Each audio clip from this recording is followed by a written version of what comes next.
Best varicose veins చికిత్సనే పొందండి. నొప్పి లేని చికిత్స కోసం సంప్రదించండి ఎబిస్ హాస్పిటల్. జై శ్రీకృష్ణ. ఆండాల్ తిరువడిగళే శరణం. ధనుర్మాస వ్రతంలో 4వ రోజుకి మనం చేరుకున్నాం. ఈరోజు ఆండాల్ తల్లి ఎంత గొప్ప సందేశాన్ని ఇస్తుందంటే ఈ పాసురంలో, అంటే 2 రకాల సందేశాలు ఉన్నాయి. 2 కంటే ప్రధానంగా 3 అని కూడా చెప్పుకోవచ్చు. ఏంటంటే, ఒకటి మనందరిలో సమస్త జీవకోటిలో అంతర్యామిగా పరమాత్మ ఉన్నాడు. లోపల ఉన్నాడు, గుర్తించు. చాలా విషయాలు మనం గుర్తించక మనం నష్టపోతుంటాం కదా లోకంలో. అరే ఇది ఇలా చేయాలని తెలియదే, అలా అయిపోయిందా, అరే ఆ పని చేస్తే ఎంత బాగా నాకు కలిసి వచ్చేది, అట్లాగా అంటుంటాం కదా. లేదా కొంతమందికి వయసు కొంత దాటిపోయాక, అరే ఆ వయసులో నేను అది అలా ఆలోచించి ఉంటే బాగుండేది, ఇది తెలుసుకుంటే బాగుండేది, ఇలా ధైర్యంగా ఉంటే బాగుండేది, ఇలా అనిపిస్తుంటుంది కదా. అంటే ఆ జ్ఞానం ఆ సమయానికి ఉండదన్నమాట. అలా మనందరికీ లోపల అంతర్యామిగా భగవానుడు ఉన్నాడు అన్న విషయం తెలియదు. ఊరికే అంటాం అంతే, కానీ నిజమైన జ్ఞానం లేదు. ఉంటే ఇలా ఉండం కదా. కాబట్టి ఈ విషయాన్ని గుర్తు చేస్తుంది ఆండాల్ తల్లి ఈ పాశురంలో. ఎలా ఎవరెవరు ఏ పనులు చేసినా, ఏ ఉన్నతమైన పనులు చేసినా లోపల ఉన్న భగవంతుడు చేపిస్తున్నాడు అని ఆండాల్ తల్లి పర్జన్య దేవుడు వరుణ దేవుణ్ణి ఉద్దేశిస్తూ చెప్తుంది. అబ్బా వరుణ, ఎంత గొప్పవాడివయ్యా నువ్వు. భగవానుడు నీకు ఎంత గొప్ప వరాన్ని ఇచ్చాడంటే, అందరికీ పంచిపెట్టే వరాన్ని ఇచ్చాడు. అందరికీ సమానంగా పంచిపెట్టే వరాన్ని ఇచ్చాడు. అక్కడ వాళ్ళు ధనికులని వాళ్ళ దగ్గర ఎక్కువ కురవడం, బీదవారని వీరి దగ్గర తక్కువ కురవడం, వృద్ధులని, జ్ఞానులని, పండితులని, లేకపోతే నిరక్షరాస్యులని, ఇలాగ భేదభావం ఉంటుందా వర్షానికి? ఉండదు కదా. అంత సమానంగా వర్షించేస్తాడు. ఎంత అదృష్టమయ్యా, లోపల భగవంతుడు నీకు ఎంత శక్తినిచ్చాడయ్యా అని కీర్తిస్తుంది.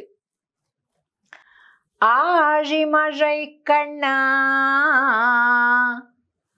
ஒன்று நீ கைகரவேல் ஆழியழ்ப்புக்கு முகந்து கொடு ஆர்த்தேரி ஊழி முதல்வன் உருவம்போல் மெய் கருத்து பாழியம் தோளுடைய பற்பனாபன் கையில் ஆழி போல் மின்னி வலம்புரி போல் நின்றதிரிந்து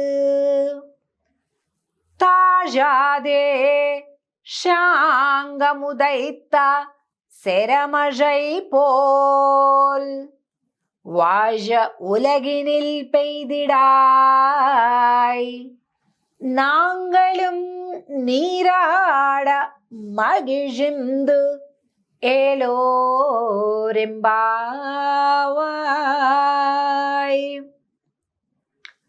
మగిజిందు.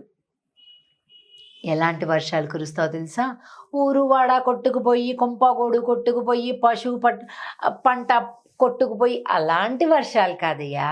10 మంది హాయిగా ఉండాలి, అలాంటి వర్షం కురు. సంతోషం రావాలి. వర్షం వచ్చిందంటే సంతోషం రావాలి, దుఃఖం రాకూడదు కదా. అలా మంచి వర్షాలు కురువమ్మా. భగవంతుడు నీకు మంచి శక్తినిచ్చాడు. నువ్వేం చేయాలి? పుక్కు ముగంద్, బాగా ఇట్లా మునుగు, సముద్రంలోకి మునుగు. కొడు ఆర్త్ ఏరి, బాగా పుట్ట నిండా తాగేసి పైకి ఎక్కి, అంటే ఆకాశంలోకి ఎగిరి గర్జించు.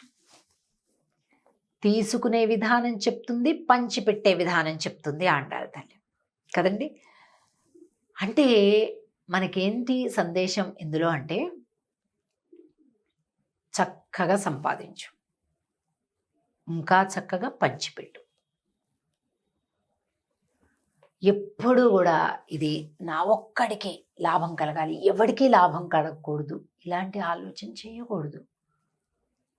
ఊరువాడ సంతోషించాలి నీ పనులు చూసి, అలాంటి జీవితం జీవించు అని చెప్తుంది ఆండాళ్ తల్లి. ஆழிமழைக்கு அண்ணா ஒன்று நீ కైకు అరవేల్, చెయ్యి ముడుచుకోకు. మనకి పాతకాలంలో చెప్తుంటారు చూసారా, బాగా చీర కొంగుకి బామ్మగారు 2 నాణ్యాలు చుట్టుకొని ఆ చిన్నపిల్లలకి, వాళ్ళేమో ఎప్పుడు ఇస్తుందా నాయనమ్మ అని చుట్టూతో తిరుగుతూ ఉంటారు. ఆమెకి కాళ్ళు ఒత్తుతూ, ఆమెకి ఏదో ముచ్చట చెబుతూ, ఆమె ఏదో 2 మొట్టికాయలు వేస్తే పడుతూ అలాగే తిరుగుతూ ఉంటారు. ఈవిడ జీవితాంతం అమ్ముడిప్పదు. వీళ్ళు ఇలా తిరుగుతూనే ఉంటారు ఆమె మంచం చుట్టూ, ఆవిడ చుట్టూ. అంటే ఇదేం ఈ మధ్య కాలంలో ఇలాగేం లేదులేండి, ఒకప్పటి సంగతి. అలా అంటే ఇలా ముడుచుకోవడం అన్నమాట. ఎప్పుడైనా గుర్తుపెట్టుకోండి, ఎంత ముడుచుకుంటూ ఉంటుంటే అంత కలిసి రాదు. ఒక కోతి ఉందట. ఆ కోతి ఒక కుండలో ఏవో ధాన్యం గింజలు ఉన్నట్టుగా చూసింది. వెంటనే అక్కడికి పరిగెట్టుకుపోయింది, దానిలో తీసుకోవాలి అని చెప్పి అందులోకి చెయ్యి పెట్టింది. చెయ్యి పెడితే ఆ లోపల ఉండే ధాన్యాన్ని, దానికి కావాల్సిన గింజలను పట్టుకొని బయటికి తీస్తుంటే రావడంలే చెయ్యి, రావడంలే. అర్థం కాలే, ఏం చేయాలో అర్థం కావట్లేదు దానికి. వెంటనే ఇక్కడికి వీళ్ళందరికీ తన బాధని చెప్పుకుంది. ఇలా ఉంది, ఇలా ఉంది రావాలి, ఇలా ఉంది రావట్లేదు అని. అక్కడే ఒక సాధువు ఉన్నాడు. ఆ సాధువు దగ్గరికి వెళ్ళింది. నా చెయ్యి ఇందులో ఇరుక్కుపోయింది, రావడం లేదు మహాన్ భావ, ఏదైనా చెయ్యు నాకు సహాయం అని అడిగింది. అప్పుడు సాధువు అన్నాడట, మనుషులకైనా నీకైనా ఒకటే నీతి.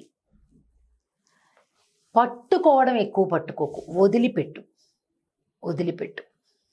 వదిలిపెడితే నువ్వు బంధాల నుంచి, ఆవేదనల నుంచి, ఆక్రందల నుంచి బయటకు వస్తావు.